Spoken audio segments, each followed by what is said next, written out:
Hi guys, ituturo ko po sa inyo kung paano po gamitin si Question AI.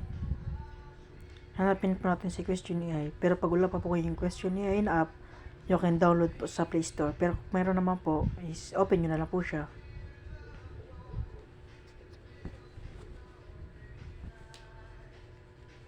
Tapos dito po para sa Question AI, pwede po kayong mag-login ng Google account.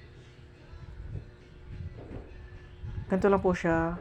Sa ganito pong para pong inyong scanner, i-scan mo lang po kung all subject para po siya yung halimbawa sa math. Tapos pag in-scan mo po siya, maala niya pag i-analysis na po yung yung tanong,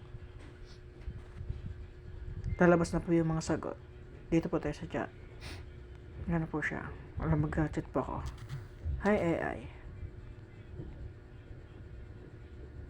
Parang gano'n lang. Wala. Nag-odds.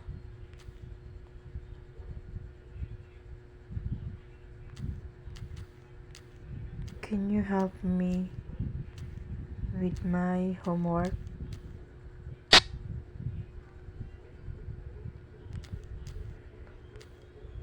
Wala, nag-odds.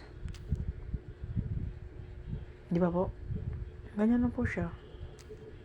Oh. Sabi niya po, anong subject daw po yung yung ko about give me information give me important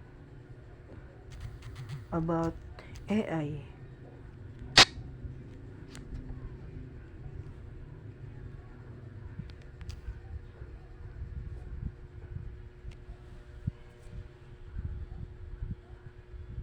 O, diba?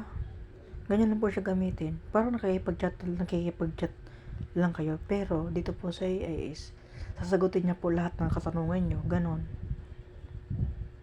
Ganon lang po siya. Diba?